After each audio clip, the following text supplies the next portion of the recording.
The conclusion then is that it's better to be feared than loved if you can't be feared and loved. In this fear, though, make sure you do not become hated. When people are crossed or otherwise abused, do not antagonize or make people unduly suffer. As my daddy always said, all people really want in life is enough food for the family, a roof over their heads and a shag on the weekend, and mess with these simple pleasures at your peril. The prince shall administer punishment justly, i.e. in accordance with the pre-agreed or else clause, and upon manifest cause, i.e. according to the contract that says if this, then that. Therefore, keep things as simple as they need to be kept so that controversy is minimal and easily settled. Kind of have my little bugbears about SMART goals, especially phrases that start with or end with things like being better. Well, first of all, what is being? And second of all, what qualifies as better? What is the definitive test for better? How will you know when you've got it? It's got to be that reasonable level of not just specificity, but also testable, demonstrable. What is the data that will fit that metric? And then also, and this comes back to things in the scientific method, the rigour and the discipline to employ metrics and mechanisms of experiment whereby our own bias is removed. That is to say that it's convenient that certain metrics are easily doable that give the illusion of reaching our goals, but actually now all we're doing is we've shifted from reaching goals to actually ticking off metrics. Yeah, it's not so simple, and kind of like in the popular press and on the blogosphere, I don't think people give it its due consideration, what it means to actually do these kinds of experiment, to purposely design a test or a scenario that removes the human cognitive bias. First of all, you've got to be aware of what they are. Second of all, you've also got to be aware of the ones that you're not aware of that catch you out. It's not an easy thing to do. I'd even say it goes so far as to say designing the experiment is actually the hard bit. Turning the taps, pushing the buttons and reading the meters and weighing the samples and watching the result is the easy bit. Also, read a little bit of Singer's book on animal liberation and some of the wicked animal experiments that have been conducted. So bizarre. The reflection of the experiments almost tells me more about the fear and anxiety of the project coordinators rather than actually what the experiment's trying to find out, because a lot of them seem to be repeats of experiments done decades ago, and the conclusion is, yes, this is consistent with experiments done 20 years ago, and the fact that the conclusion is ambiguous. I can't, better. That's one of those ambiguous things. It's like, well, I don't understand why you would go out to design an experiment to confirm that something is ambiguous. In other words, it doesn't lead you in one direction or the other. It doesn't resolve to, an actionable decision tree.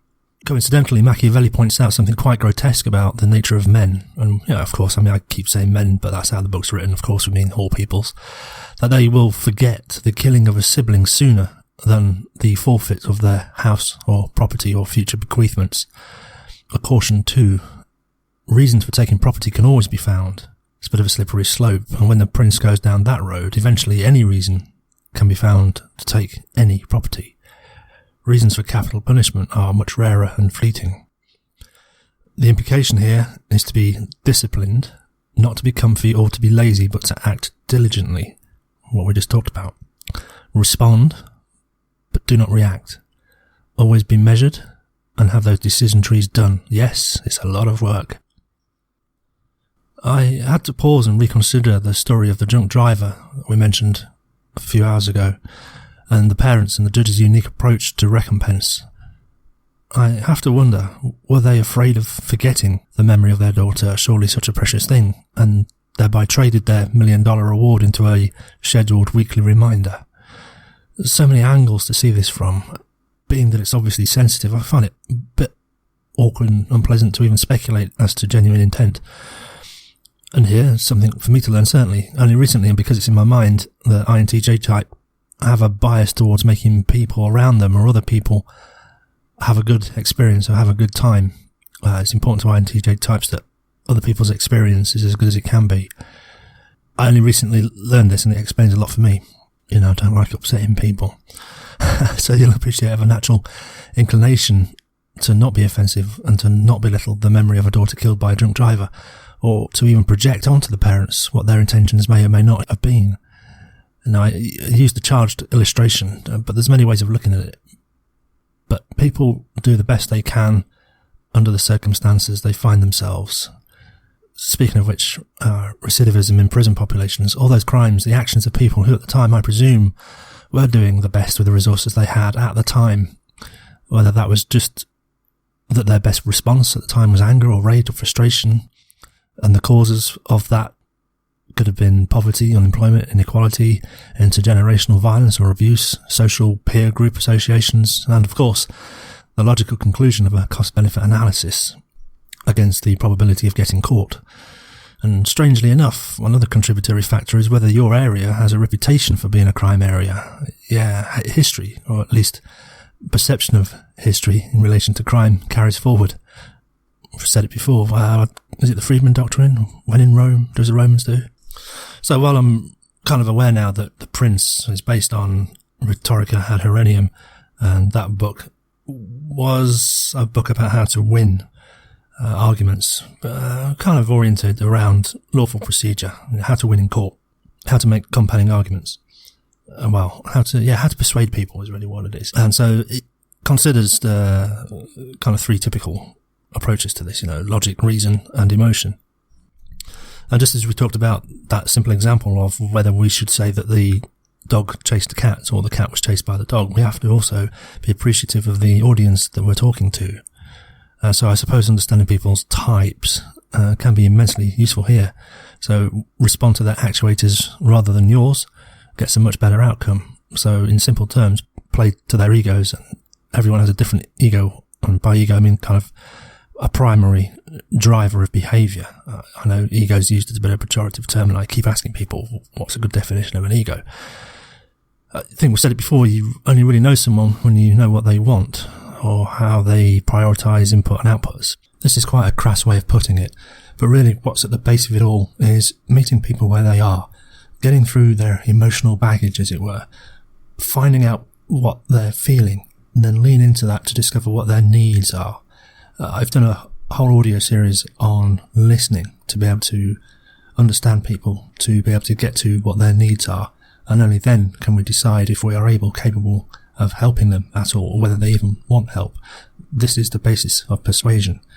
You can't persuade people until you understand them. To understand them, you've got to listen to them, and this is all that motivational interviewing. It's the non-violent communication models.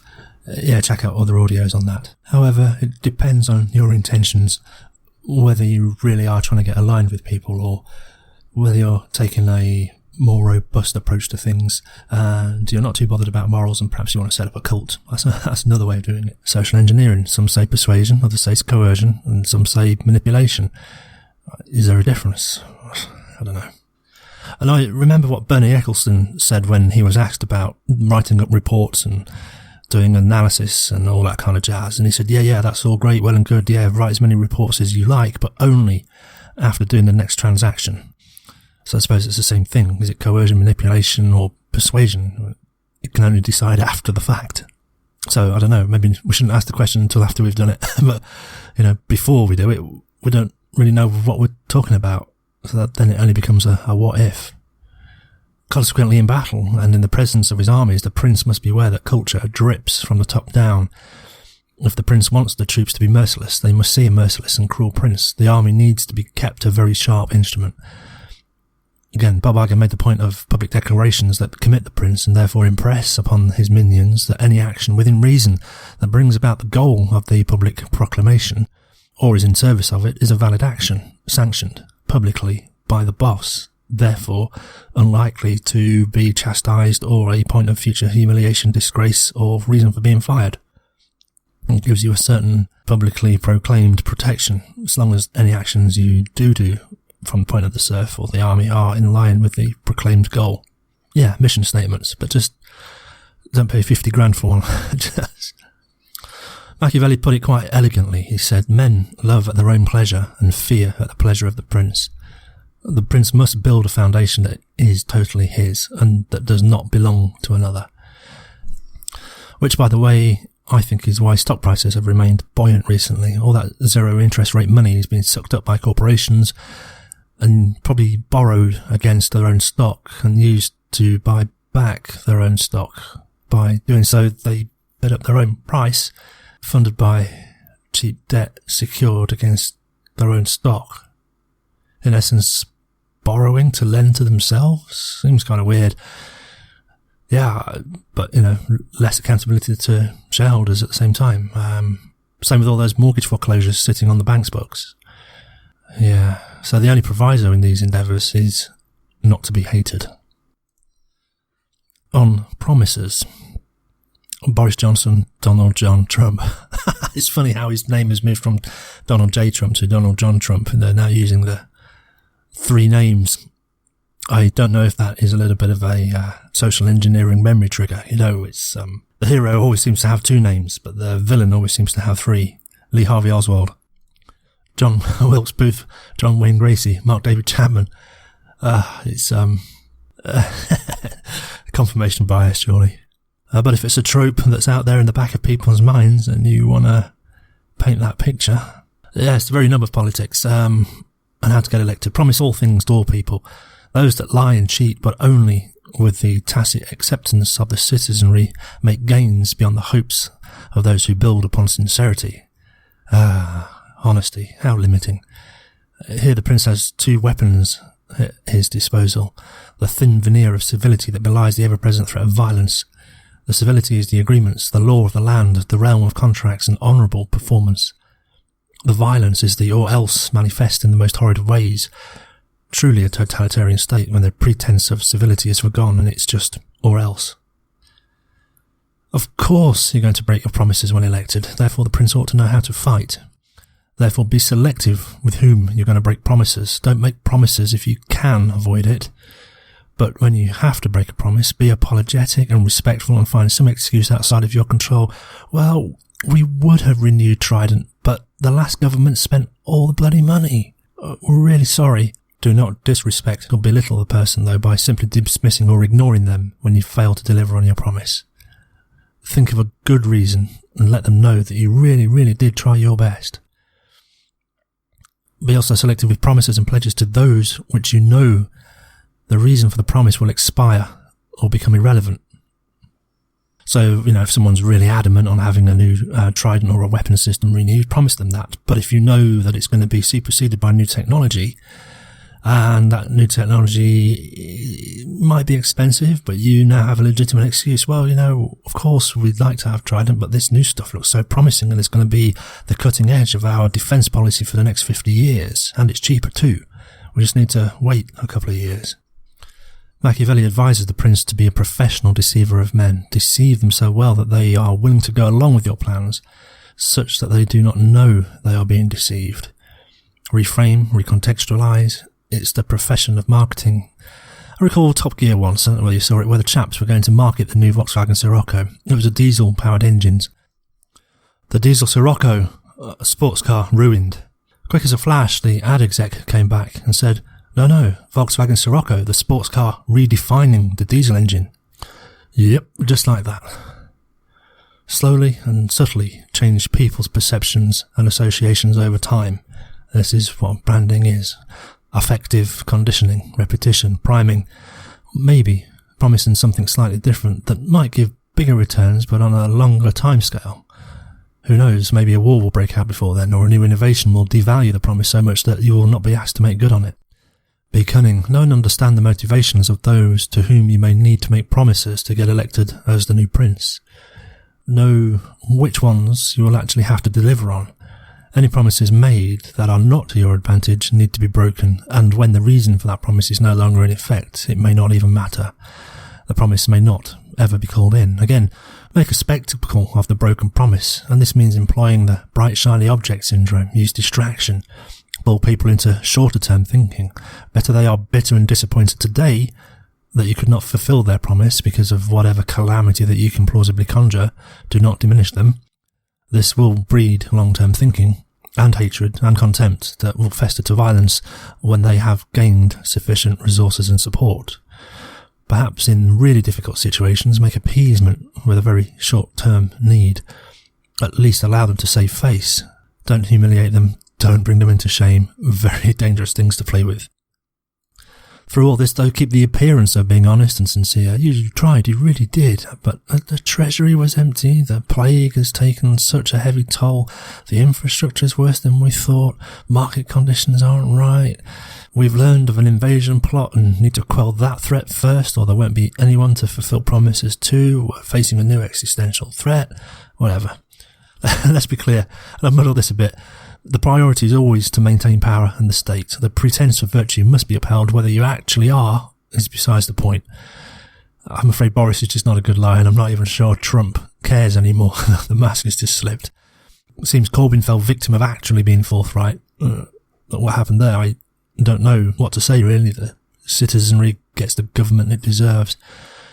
To gain power and to keep it, the prince must do what is necessary, not what is right, though it's a good day if those do coincide. Machiavelli strongly recommends any prince ensure anything he says contains subtones of mercy, integrity, humanity, and a bit of religion. Just pretend that a hot mic is always on within earshot. It's all about perception, and culture is set from the top down. If you, the prince, are seen as a liar and a charlatan, then why should the good people have any expectation of holding themselves to a higher standard? Even worse, why should your subordinates be honest with you among themselves? Yeah, so just don't get caught saying any of those things that violate the previous edicts. Oh, again, interestingly, something PragerU seems to have defended. Dennis Prager himself coming on saying that what people say in private is of no indication of their actual real internal thoughts, values, structures, or beliefs. Yeah, what have you said, Prager? Yeah, so again, Machiavelli advises leverage the purchase of goodwill. You may only need to purchase it from a small number of people, but the kind of virality effects, the gossip and sentiments will travel far wider. So do not do anything that contradicts the good PR. Did you see that Prince Andrew train wreck of an interview? Yeah, don't do one of those. Don't do one of those unless your mum and dad is head of state and the prison system. In which case, even then, don't do it. The results of bad PR are worse than silence. People know. We know, everyone knows, the only one who doesn't is him, and because of his position he will never have to answer or be held to account. There will be no tribunal. This tarnishes the rest of those so privileged, for good or for bad. And as a prince yourself, we need to pay attention to the damage that others in our circle inflict upon us by doing these kinds of things. It's a reminder to the serfs of the inequity and advantage of privilege. And that, don't you think, stirs up maybe just a little bit of hatred, maybe just a little bit of being despised, contemptible maybe? Yeah, getting close. For ordinary people, Machiavelli says, only the outcome and appearances matter. And here is again the question of the ends justifying the means. Machiavelli never actually says it, nor explicitly advocates for it. In modern day parlance, this is like saying, in good times of prosperity and good annual returns and happy shareholders, not much will be questioned. Do what you like. But if the results are poor, nothing will be forgiven. Every executive bonus will be too much. All those private jets will be questioned, as will their destinations, manifests, who was aboard, when, for how long, how old or young were they, and these matters will become matters of national interest. I ain't saying it's right. I ain't advocating that you do these things. It's just that people are busy and can only pay attention to so much. And if they just don't know, if they're not looking, they don't know. But give them any excuse to pass scrutiny and they'll find it all.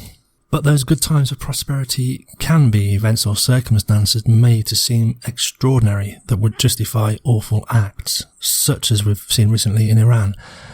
Talk about the legality of such an execution of a foreign official in a foreign country. The law is clear on this. It must be a necessity. That is instant, overwhelming, and leaving no choice of means and no moment of deliberation.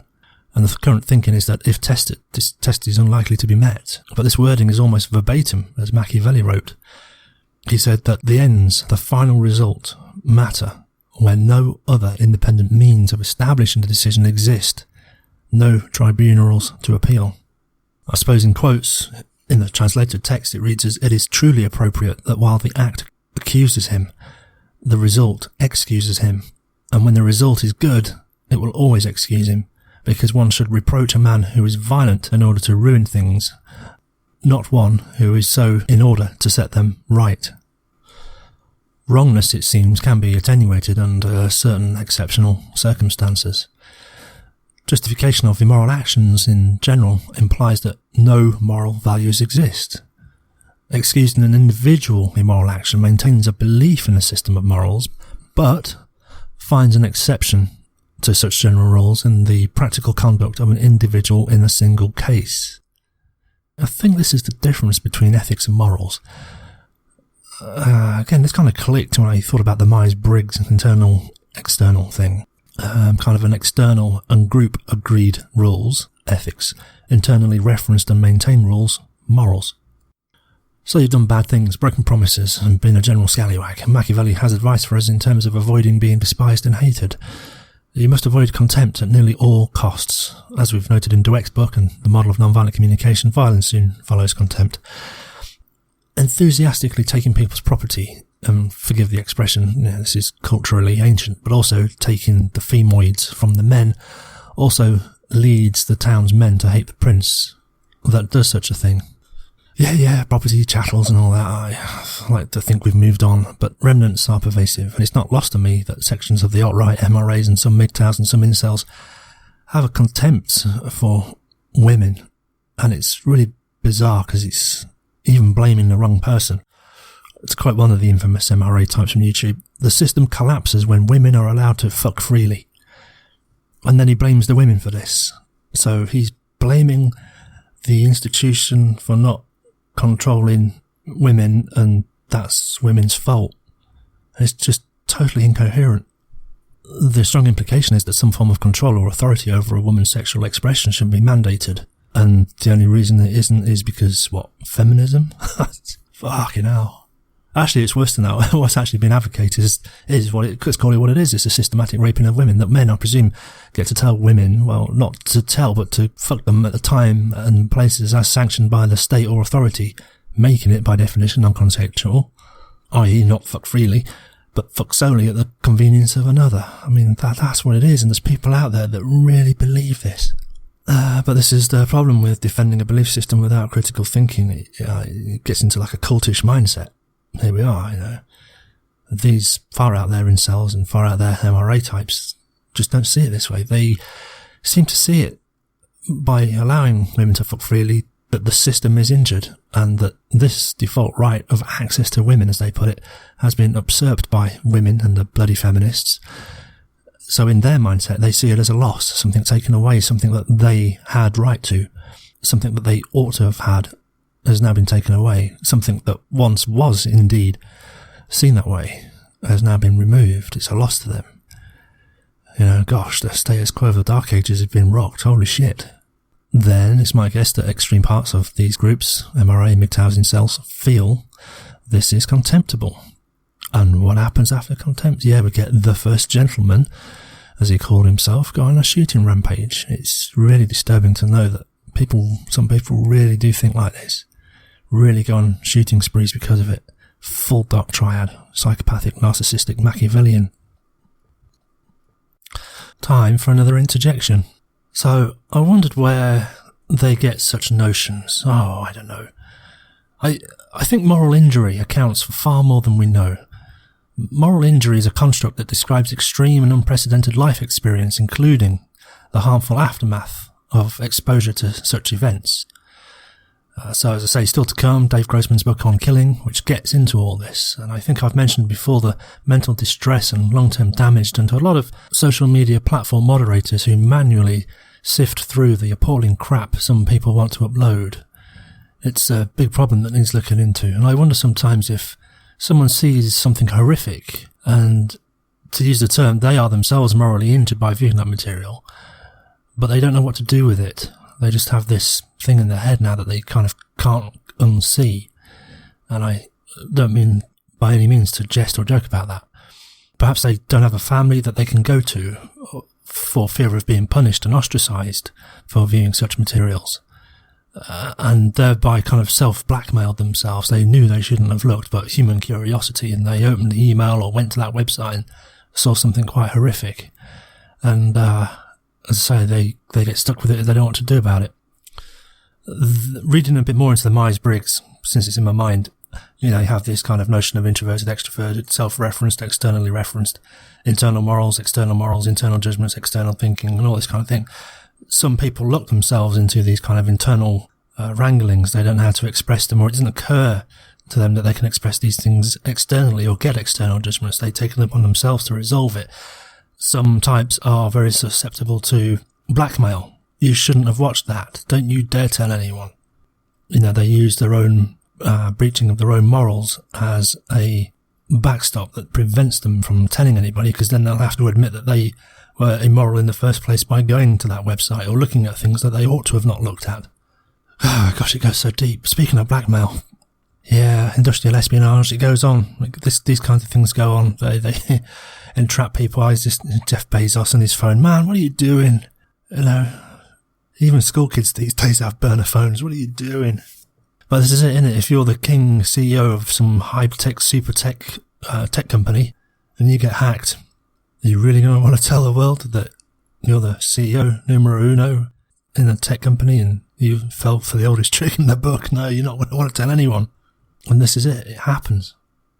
So I was wondering if these people who've gone to these websites, seems to be horrific, they post it online to their online friends, not close friends, but these kind of weak ties that we've mentioned before, to get judgment or to somehow normalise the behaviour. If this kind of thing is accepted as normal or normalised, then any kind of questions of self-sanity are kind of satisfied, because if everyone accepts it as normal, well, this is just normal behaviour. It wasn't anything wrong with me. There's nothing to think about. Apparently, this is normal behaviour, so it doesn't get questioned. But of course, the place they've selected to post it is in a region of weak ties, where no one is overly critical, no one's particularly invested in your mental well-being anyway. Echo chamber, right? Comes back to the mindset we talked about on our episode with influencers, rubbernecking and serial killers, where Charlie Manson had a similar outlook, that if he could incite other people to start the race war, then his own crimes, by comparison, would be insignificant and overlooked in the maelstrom of what was going on if he could get a race war started. So I suspect there's some people trying to not normalise it because they want other people to do it, but they don't want to be the only one burdened with it. Then there are the amoral and literal psychopaths who don't think about the consequences of posting horrid stuff. And they may do it, and I've seen it done, because of some small minutiae about the victim's clothing in the video or whatever grotesque thing they're posting online that they found interesting. Perhaps it was something in the background or the way that something occurred, and the main theme, the implication and consequence, and what's actually happening in the picture or video. They just don't see it as significant. It hasn't computed with them. They've oblivious to the consequences. I've seen that too. And I could never really work out, because it seems really weird. Like, you've got some really grotesque, horrible picture, and who wears shoes with that outfit? It's like, are you serious? This is funny? Are you trying to be sick, or are you trying to normalise it? Couldn't really work it out sometimes. And then there seems there are those that actually do find it enjoyable. And I have to wonder sometimes. Like I mentioned before, at my primary school, there were kids who brought in pictures of dismembered, blown up, obliterated bodies to show the horrors of war, but it kind of inadvertently normalised it. No one seemed to blink an eye at it. I'd be looking at these pictures, looking to my left and right, looking for cues as to how to react to this, and people were just kind of shrugging their shoulders. And I thought, this is normal, this is acceptable behaviour, it seems unreasonable to me. So it was a contradiction and confusing that the adults in the room, the teachers, were just like, yeah, it happened. It's like, oh, did it? Okay, well, I guess it must be normal, but it doesn't seem normal. It seems quite a putrid and horrifying thing to do, but if you say it's kind of acceptable, I guess. So it just confused the shit out of me when I was, I think 6-7 years old. Only many, many years later did I realise that the majority of people think or perceive against their immediate experience. That is to say, they might see an apple, go, oh, it's an apple. That's as far as the processing goes. It seems less prevalent, but there are types who internally question their own thoughts and perceptions at the same time as they're experiencing that first perception. So they're having two conversations in their head. So this would be, aha, an apple. How did it get there? What can I use it for? Why am I thinking about apples? And why did this attract my attention out of everything else that's on the table? So sometimes these types look like they're not present because they're staring at this freaking apple, thinking all the things about apples and the existential meaning of apple, as well as what kind of colour it is. Is it a Granny Smith's? Is it a cooking apple? Is it that French golden suspicious types? They're trying to resolve all these things internally, so they look a bit lost, a little bit distant. So it's the kind of difference of posting something online that's grotesque, because you just don't realise it's just, this got my attention, it'll get someone else's attention, let me just post. Someone else comes across it and thinks, why did you post this? What is it saying? What actually happened here? What was this, a war event? Was it a war crime? What the fuck's going on in this photograph? Why would you post it? Where did you get it from? How many other people are going to see this putrid, horrible shit? How are they going to be affected by it? So yeah, moral injury. Probably then we should be more careful about telling stories from the Bible. Here again, kind of divided. It's just so funny knowing that I'm an INTJ now. The kind of level of ambiguity that I'll put up with. I can't decide whether the Bible's good or bad. I'm kind of ambivalent towards it. It's so ambiguous. I've had some friends in the past, arguments with parent friends, who've quoted passages from the Bible as the answer to something. But I noticed something about the Bible. I can't tell whether it's by accident or by design, or just the nature of trying to write sentence structure which can't be disagreed with, like we all want world peace. Can't really disagree with that, but it's largely meaningless. So there does seem to be an ambiguity in the Bible.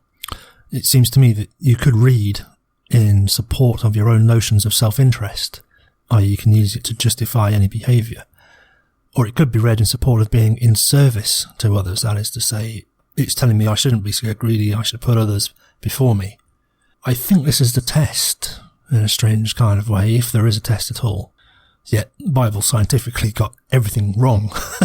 And in some kind of weird, dirty trick of propaganda, religion tries to claim for itself the advancements of science, sociology, and social progress 40 or 50 years later. So kind of leaves a respectful amount of time, then tries to claim it, that it did it. You know, we're already seeing some religious leaders aligning with more inclusive values, which is great. But then they'll say, as God intended. It's like, well, not really. That's not really what was said 100 years ago, 200 years ago, 1,000 years ago. Not quite, was it? Which brings me to the point of this meandering digression, the creation myth itself. In other texts, usually the evisceration of some powerful female form. You know, guys, what are you scared of? So I'm pointing to the Old Testament, Judges 19. Holy shit! That's some fucked up moral values. And it's unclear to me whether the Bible is pointing out the depravity or advocating it as some kind of righteous retribution, redemptive violence.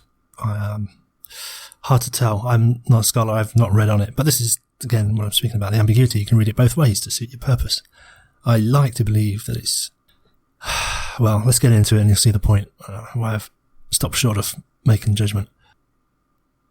But if the passage is pointing out the depravity and suggesting it as God's will, which seems to be a little bit in there, it is perhaps making the case that the Bible is a cautionary tale against organised religions.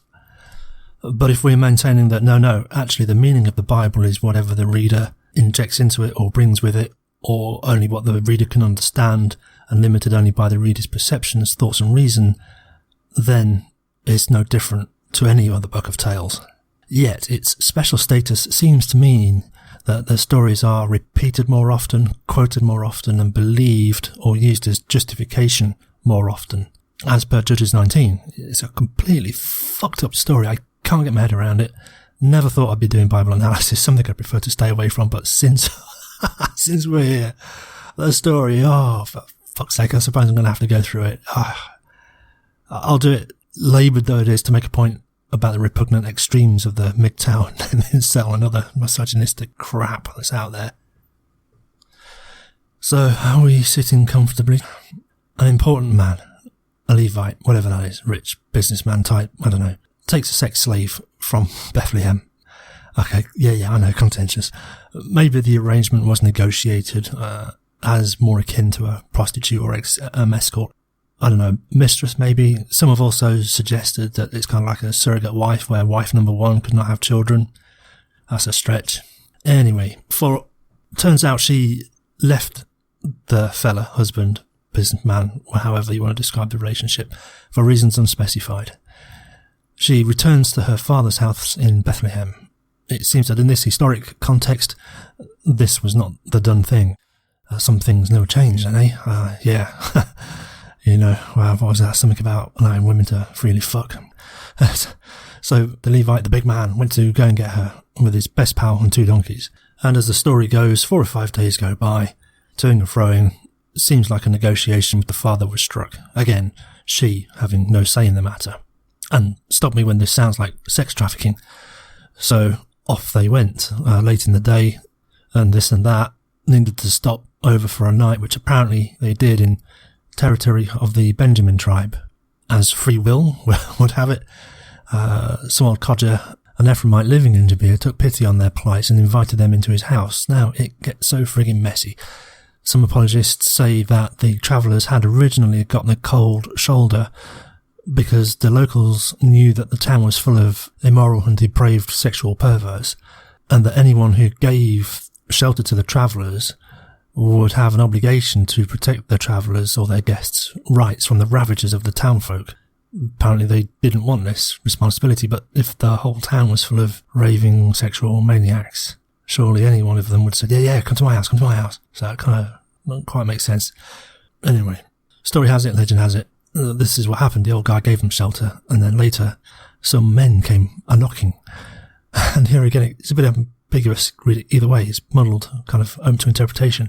The text says that these people knocking on the door demanded to know the men in the travelling party. Well, sure, that could be literal, but it seems accepted that this is a euphemism for sexual knowledge. Another way to look at this is it's all about the pleasure, and the townsmen wanted to show the travellers a good time. What's that expression? Boys for pleasure, girls for children, different times, different cultures, different customs. So maybe they were just being friendly. I suspect, though, this is the point, this is the propaganda, that by painting these desires or these practices as unwanted and framed as degendering, bad and reprehensible and a humiliation, that what followed was actually preferable, and that's a deep angering or framing exercise for the reader. The comparison is implied, and it's offered obliquely. They sneak it in. Yeah, rape and murder is bad, but preferable to bum sex. But it doesn't take the direct approach of saying we're homophobic and you shouldn't do homosexuality because we don't like it. No. They slide it in obliquely that these horrible, wicked people who do wicked, horrible things, one of which was bum sex, by the way, we had to do all these other evil things, far worse, to stop them doing that. That's how bad that other thing is. Yeah, so the homeowner offered up his own daughter and the concubine for the pleasure of the mob. So concubine was raped all night long until the next morning, at which point the Levite found her body, strapped her to the donkey, and carted her off back home. At which point he mutilates her, chops her into pieces, alive or dead, I'm not sure, fucking hell, and sends a piece of her flesh to each of the 12 tribes. Fucking, the plot thickens. The Levite meets with representatives of the 12 leaders of the 12 tribes to explain. So stop me if you've seen this pattern of inciting moral outrage and righteous indignation. So he tells the representatives of his recent trip, where he met the men of Gibeah, but he kind of slightly rephrases things and doesn't refer to them as the men of the town, but the leaders of Gibeah, who surrounded the house with intent to kill him, and that they humiliated and killed his concubine. A casual reference of ownership, but whatevs. Yeah, see, it's not important, is it? So he did this act of mutilating this woman's body to show how bad things had got, so he justified in violence. It also seems disingenuous in the tale that the Levite had not mentioned the menfolk wanted to know him, and it was the house owner, and I presume the Levite himself, who threw the women to their fate. And he embellished and exaggerated the desire for a bit of man-on-man action with the intent to kill, as well as misrepresenting the townsmen as leaders of said town. He also adds that the concubine died as a result of this, but previously the text was unclear. So now that the Levite has his Twitter army outraged and a social media mob formed, outraged, whipped into a frenzy, they obviously demand the guilty parties from the Benjamites, the leaders. It seems to me that the Benjamites might not know what all this is about, or that their leaders were in fact elsewhere at said time, and as such would maybe have refused to hand over such people, knowing full well they hadn't done it. Yeah, stop me if you've heard this one before. So there's this guy on Twitter that says mean things about me. I think he's a pedophile, and oh my god, have you been following the Onision drama? Well, I'm not going to go into a digression on digression on digression. Suffice to say that when Chris Hansen, the predator catcher, turns up at your door asking for a chat, the best play is not to call the police, to lie to them, telling them that there is a stalker at your door by the name of Chris Hansen. Yeah, I can't tell if that's psychopathic, Machiavellian, or narcissistic. Maybe a tinge of all three. That is not going to end well. Anyway, point is, it's the same old ploy. In the Levites' case, the refusal to hand over anyone, civil war sparked and the men of Benjamin were killed. Nice work. But we're still not done. Feeling guilty, and I can't imagine why, the armies of the Israelites that just done genocide, they decided actually they need to repopulate Benjamin. This seems remarkable, but history, culture, the times, translations, lost over the eons, who knows? I don't hold much stock. I know it's a little more than a parable now. And I imagine there has to be more to this tale, like maybe Benjamin was some trade centre or other place of strategic or commercial concern, as the Israelites decided that they needed to repopulate the tribe of Benjamin, and they needed more women. To fulfill this, the genius plan, they went to a neighbouring town, slaughtered everyone except 400 virgins. How they knew, I don't know. Again, this seems to reveal more about the mental state of the author or tellers of this story through the amnesia of time, but yeah, these virgins then trafficked, marched, taken to repopulate Benjamin, except there weren't enough virgins. Recall what Machiavelli warned: there will always be reasons to take people's property, and eventually any reason will do. Again, it's fucking putrid to talk about human beings as property. So more virgins were snapped, as the story goes, by the pussy. Oh no, wait, that's another story that comes 2016 years after the Christ thing. It's so confusing.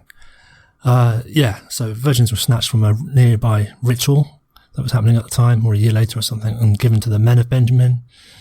So, the lesson of this story is rape cures rape, I guess. Murder something, murder, retribution, lies, something or other. Such a confused text, it almost lends itself to seeking experts to interpret this correctly for us. And who might that be? Well, anyone who might claim the book to be within their provenance of authority. Again, I suspect this collection of stories, the Bible, has been usurped itself, made out to be something it never was, and used to peddle bad ideas and lies that serve the interests of those who would see fit to abuse such power to their own ends. Much like those other groups, flat earthers, anti-vaxxers, other cults, that are so sure they're doing the good deed, they're blinded by the harm they do, or because they dress it with the aesthetics of piety and start believing their own press. And because people are generally good and believe the book is good and that their interpreter of said book is good, it has to be good. Again, the kind of Myers-Briggs types explain this. The most common type, ISFJ, has as its prototype vice, fear, and has as its prototype virtue, faith. So these types are driven by fear and faith. That is, that they're almost pre-programmed to respond to fear, like the threat of burning in hell, or being excommunicated or ostracized from the community. But on the flip side of this, they want to express faith, to uncritically have belief in something, to belong to something without question, to go in on it with trust and faith in other people. They believe other people are good and they just want to be part of it without thinking about it.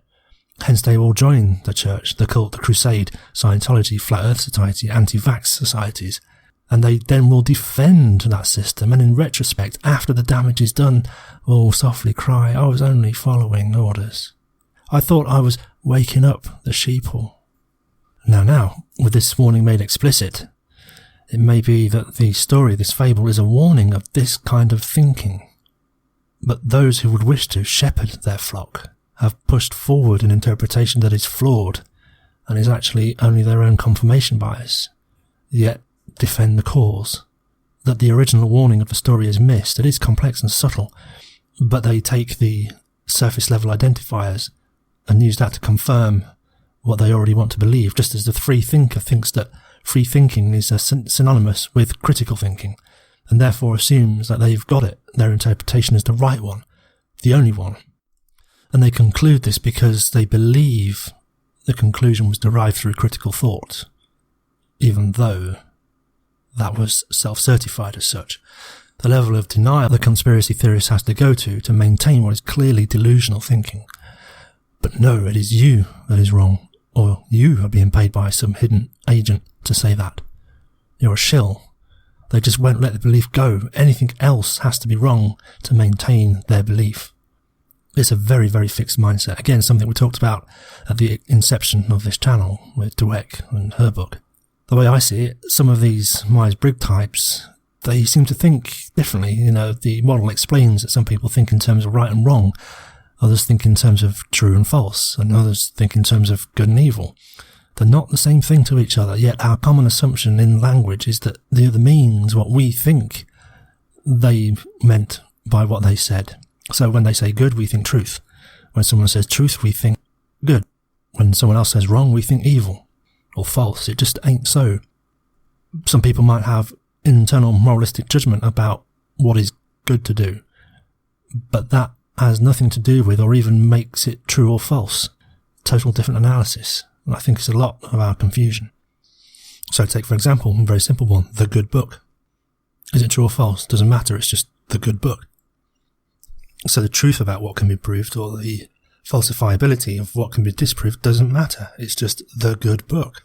Again, you can prove about iatrogenics and the pharmaceutical industry and explain all the difficulties that there are in the pharmaceutical industry to do with grey markets, illegal third shifts, as it were, producing counterfeit drugs, which are identical to the real thing, shoved out the back door, sold in online pharmacies at discounted prices, which robs the pharmaceutical companies of their revenue, and therefore to recover the cost they have to put the price of the drug up. These subtleties, these difficulties are not explained in black and white thinking. It's just big pharma evil. You explain these intricacies, doesn't matter, big pharma still evil. Well, are these claims about counterfeit drugs true or false? Is that good or bad? Doesn't matter, it's still evil. It's just arguing on a different locus.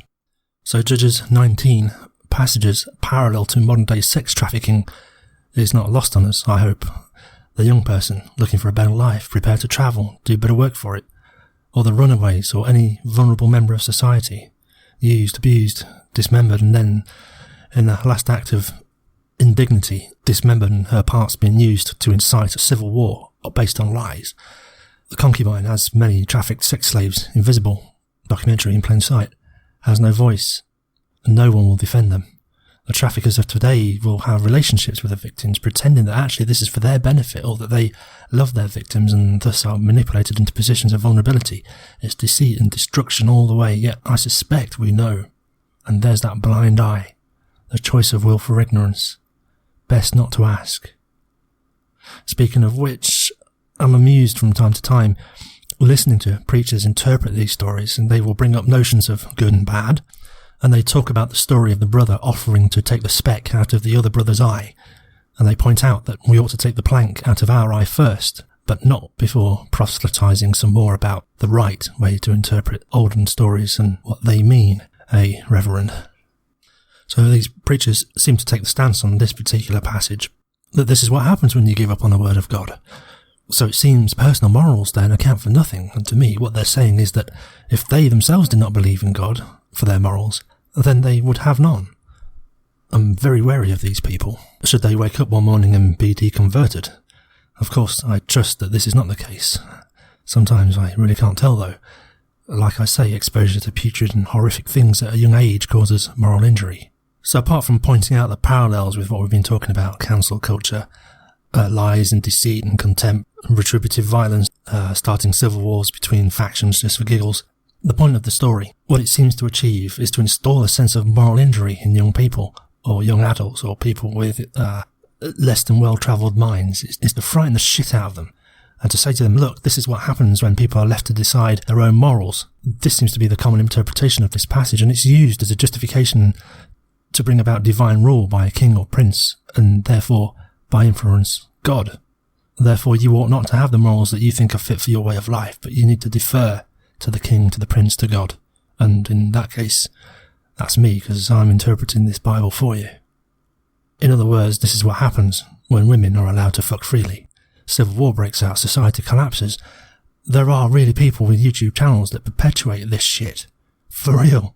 They really believe it. And it's intersectional, and it seems to be a mix of the worst of religious extremism, MRA bullshit, alt-right extreme incel stuff. It's just weird. They don't see it. But alas, they're convinced that they're right because, I don't know, free thinking, critical thinking or something. And for those really on the ball, did you notice that Judges 19 rhymes like poetry with Genesis 19? Just the same way that George Lucas's Star Wars prequels rhyme with the OG. Ring theory and all that. I mention it only because we looked at the hero's journey, Star Wars, Lucasfilms, Disney. Nothing new under the sun. Here we are again, same old shit. Speaking of which, probably why the length of copyright protection keeps getting extended 50 years, 70 years, and I wonder if it'll be extended any time soon to 90 years. Watch this space, Disney. So, digression over. Yeah, so considering this book was written in the 1500s, don't take people's property, don't take their women. And I use that in the context of what was actually intended it to mean in the 1500s. Don't take people's shit. Don't impose upon their relationships. Oh, yeah, here we are, modern times. Birth rates are down. The dating scene does seem to be harder. People don't seem to form relationships like they used to. I've not got my finger on the pulse of this one, but I think a modern day interpretation of Machiavellian rule is, approximately don't mess with people's relationships and love interests. Leave them be.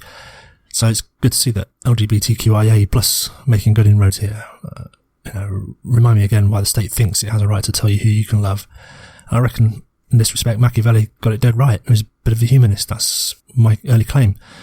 Contempt surely breeds when we're forbidden from loving who we want. But I'm on about this kind of late-stage capitalism. We're in house prices that are outrageous. People are struggling to hold on to their homes. Both parents working several jobs. Who has time to fuck anymore? We seem to be slaves to the system more than ever. The only trouble is the modern-day prince has done such a good job. There's no one to blame or point the finger at. There's no one to show contempt to or for. It's a multitude of institutionalized, semi-automated systems with no one specific overlord. It's diffused responsibility.